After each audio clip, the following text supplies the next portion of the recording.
Inspiring interviews with today's top landlords. This is the Rental Income Podcast. And now, Dan Lane. Today on the podcast, we have a brand new investor that just bought his first 2 rental properties. And on the show today, we're going to talk about how things have been working out for him so far.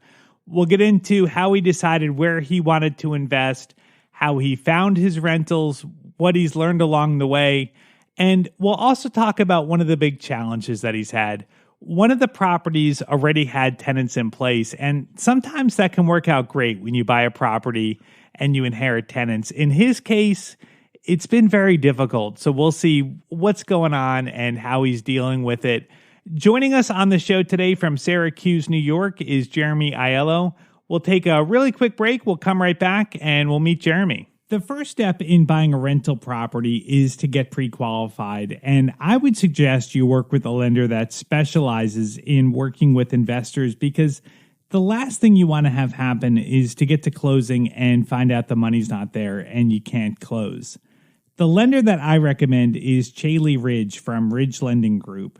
She's a nationwide lender and she'll pre-qualify you for free if you mention Rental Income Podcast. Find out more today. Contact Chaley at ridgelendinggroup.com. That's RIDGE lendinggroup.com. NMLS 42056. Jeremy, it sounds like you really put some time into researching before you bought your first rental. Well, it's something I researched for at least 2 years. I talked to a lot of different people, from friends to coworkers, and I always asked the tough questions. And I wanted to really break down the numbers of how much I was going to make and what's it going to cost. So after about 2 years of research, I finally started actually calculating numbers on specific properties. I calculated numbers on properties all across the U.S., trying to compare and contrast. At the end of the day, once I narrowed down my market, I decided to stay in my local area. And it was probably about 3 or 4 months of actually calculating real numbers before I finally found the perfect property for me. That's great that you ended up staying local. So what was it, just better numbers that you were finding locally than you could have found in other markets throughout the country? At the end of the day, my number one concern was what it would cost to close. I already own my own property, so I wouldn't be able to qualify for an FHA or a low money down loan. So at the end of the day, I was looking for a low cost property that also yielded good returns. And that was my ultimate goal. Awesome. All right, so let's hear about it. So you ended up buying 2 properties kind of back to back. Tell me what happened. Yes. So after calculating and finding the amount of money I was looking to make and the amount of money I was going to take out of pocket, I closed on a duplex that was currently rented, long-term tenants. I knew right off the bat my mortgage payment was going to be paid by the tenants. I knew I was going to cash flow from day one. However, I wanted to find that property that needed no work, the property that would require little to nothing upon move-in. And once the cash started coming in, I basically saved every penny I could. And I was immediately looking for the second property. However, I learned a lot of good lessons from that first property and learned different strategies and different approaches that I wanted to take. I learned what things cost. And I know that sounds very cut and dry, but until you actually do it, and you don't really know. Every city has their own weird rules, weird laws, minimum water payments, metered payments, and things like that. You really do learn the true cost of owning a rental property in your specific area.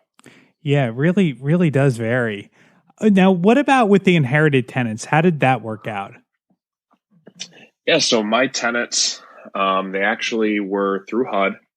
And when I went to sign them into my name through the HUD office, they actually looked at me and asked me, "Are you sure you want to take this on?" And they were your more difficult tenants, if you will. So I definitely receive a lot of phone calls. My phone's always ringing. They always have issues that aren't really issues. I would be lying if I said it didn't take at least a couple hours a month. Okay. From the little things, oh, my floorboard's squeaking, and I have to go fix this floorboard, or they're going to, have a panic attack or something like that. So I've dealt with some very interesting situations. So for anyone that doesn't know, so HUD is it's Section 8. This is a government program where the government pays the tenant's rent. So that's one less thing you don't have to worry about. Like that most of the rent is covered by the government. You just get a direct deposit every month. Is that right? And it's definitely something I inquired about and asked as many people as I could before, adventuring down this road. And unfortunately, a lot of people had negative views on renting to HUD. And they said just strict to, traditional renting and things like that. However, I saw it as a challenge or something that I wanted to conquer because the numbers made sense. Mm-hmm. And at the end of the day, it's a business. And it's one less thing to worry about too, when the money's going to be there every month. I mean, a lot of times I have tenants that are great tenants, but they run into issues every now and then and they're late with the rent. But in your case, the lion's share of the rent is coming in every month on the first. And then how is it with collecting their part of the rent that they have to pay? They're very good about it. Like I said, they've lived there for several years. So in a way, they think they own the property, mm-hmm. which is also strange, but they appreciate the property because they've lived there so long and they're never late. They are at the bank first thing in the morning on the first, and I've had no problems with that. I love it. That's great. So when you went to the housing authority and when you were signing up, did they know these tenants? Is that why they were asking you, are you sure you want to get involved with this? Did they know those tenants were going to be high maintenance? Is that kind of what they were warning you about? Yeah, that's exactly what they're warning me about. Awesome. All right, so you bought that property. How did you find it? Yeah, I just used traditional means. I used Trulia and Zillow, and I checked the local Facebook ads in the local area. And basically, once I found a few properties I was interested in, I grouped them together for one day of showing, and my real estate agent showed me a few properties in the same day.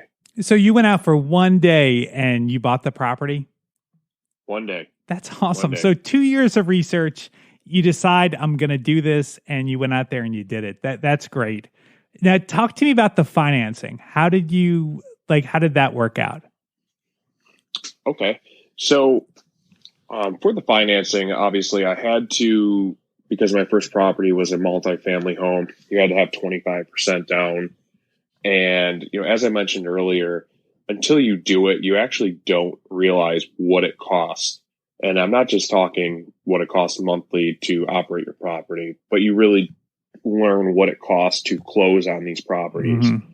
You need the year of insurance and the year of taxes and the lawyer fees and the closing fees, and what you can't roll into your mortgage, et cetera, et cetera. And once I had a price point of what it would cost to walk in the door, I made my own numbers and realized that it took, let's just say $20,000 will cash flow me this amount per month. So I knew going forward, once I had, in this case, $20,000 cash, I could then cash flow, XYZ later. Mm-hmm. That's kind of how I do my math. Right. Now, how is it actually worked out? So it's one thing to do a spreadsheet and have your numbers there, and it's a whole other thing when you're actually operating the profit. Has the numbers, have they come in pretty close to what you were projecting? Yeah, the numbers have been great. At first, I was trying to be a little stingy. I considered not paying for garbage. In our city, you have to pay for garbage privately. I considered not paying for lawn care and some of the small minor things. But once I started posting ads and for my new property, I realized that people really appreciate the little things and they want as little off their plate as possible. And sometimes that's the reason why they're renting. They're not renting mm-hmm. because they don't have the money to buy a house. the renting because they want to be stress free. So tell me about the second property. When you bought this, was this one also ready to go, or did you have to do work to get it ready? Yeah, so when I bought the second property, it was a single family home, and I really saw potential in it. It had original hardwood floors from over 100 years ago. It had the yard. It had off-street parking, and it had 3 bedrooms. It had everything that a small family would want in their own home. I knew I could rent it out from day one, but I knew if I put a little bit of work into it, I could probably increase the rent by 20 to 30%. And that's exactly what I did. I had no problems. I've had over 50 inquiries within the first 24 hours, and I had no problem renting it out. That's great. Now, doing that first deal, when you really, the only thing you had to do was close on the property and you were getting rent, did that give you the confidence then to do a property where you needed to put a little bit of work into it? Yeah, it definitely gave me confidence. At the end of the day, it's still a matter of how much cash you actually have to do the renovations or to close on future properties. So buying that place that was move-in ready, or in this case, currently rented, I was able to just start cash flowing and just putting that money right in the bank for the next. Yeah, I mean, I think that's a great idea. I know the BRRRR strategy sounds sexy, and doing a big rehab on a property, you can create a lot of equity, but a lot of times it's safer to buy something that needs no work or just a little bit of work, especially when you're first getting started. So was that kind of what you were thinking? Like, did you consider doing the BRRRR strategy when you were first thinking about doing this? Yeah, I definitely consider the BRRRR strategy. I've read a lot of books from, the regular, the Rich Dad, Poor Dad, and several other books. So I was familiar with the BRRRR strategy, and my goal ultimately was just to try to make my cash, my rate of return back as fast as I possibly could. Mm-hmm. And the only way to do that was to find a place that was rented out with long-term tenants. Yep. Now, what about when you advertised the second property, your single family property? Did you get a lot of people inquiring about it? Yeah, it was actually quite overwhelming. That was my first time actually having to, post a vacancy, even though I've helped numerous other friends and coworkers, with making judgment calls on tenants and helping them pre-screen people. You don't really know what you're getting into until your inbox fills up with 50 plus inquiries. Right. Yeah. So then how did you narrow it down? I mean, when you have 50 people inquiring about it, how did you narrow that down to a manageable number? How did you weed people out? So I actually didn't ask specific questions based on income, and I didn't ask specific questions on credit scores, nor did I actually require a background check. I asked the questions, where do you work? Is it full-time? Is your roommate or husband, wife, whatever it is in the case, do they work full-time as well? And based off of what they told me, I took their word that that's where they worked. And I could basically guesstimate of how much they actually made working there. It's a small community. And, moving forward, that helped me narrow it down, down to a few candidates that I actually want to show the property to. So you didn't do an actual background check on them before you rented to them? I did not. Okay. Do you, how has that worked out? Like, have they been good tenants, or do you regret not checking them out a little bit better? No, the tenants have been great. I really have no complaints. Based on where they work, the employers already put, an extramental amount of, trust in these employees, and they do background checks before hiring them. And if they work there and they can prove to me they work there, I realize that if the company can trust them, I can trust them. Right. Awesome. And how long have they been there for? My tenants have been there for just a few months now. Okay, awesome. Because I've recently closed earlier this year. Okay, and so how long did it take you from the time that you bought the duplex till you bought your second property? I was looking at properties within a month. Wow. Okay. Awesome. So do you want to keep the same kind of pace up? Like what are you thinking about doing from here? Based on my returns and based on the cash flow I'm already receiving, I'm definitely setting a goal for myself to 1 to 2 properties a year I love it. going forward. I love it. And so what do you think? Like after doing the property that was ready to go, already had tenants, and the second property where you had to do a little bit of work and find the tenants, do you have a preference or a direction you'd like to go for property number 3?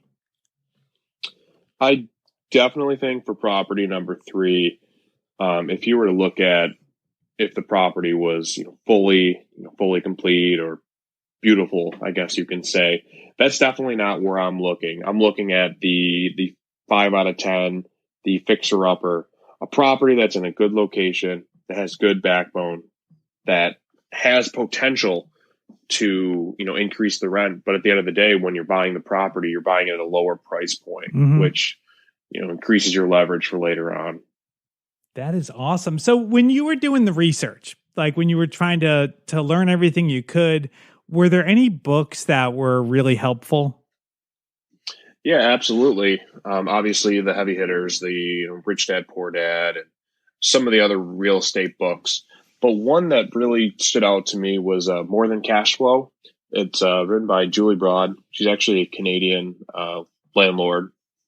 And the book really teaches you the risks and the rewards of real estate investing. If anybody wants to check out that book, I've got a link to it on the website. You can find it at rentalincomepodcast.com/episode 282. I've also got Jeremy's contact information there if anybody wants to reach out to him. One quick thing that I want to point out before we wrap things up is that Jeremy has been very lucky that his tenants seem to be working out so far. But doing a background check is always a good idea. I would recommend that anybody buying a rental property do a background check. It won't guarantee that you're going to get a good tenant, but it'll definitely help you weed out the bad people out there. A background check is usually $50 or less. There's a ton of places you can get them online. And in most states, you can actually pass that cost on to the applicant in the form of an application fee. So it doesn't end up really costing you anything. If Jeremy inspired you and you're ready to buy your first rental property or you want to add to your portfolio, the lender that I recommend is our sponsor today. It's Chaley Ridge from Ridge Lending Group. She's a nationwide lender and she specializes in helping people buy rental properties. She has a ton of different loan programs and she can find something that will work for you in your situation. If you want to find out more about Chaley or you want to read about exactly what her company does, you can check her out at ridgelendinggroup.com. That's RIDGE, lendinggroup.com. And when you talk to her, if you mention Rental Income Podcast, she will waive all the pre-qualification fees.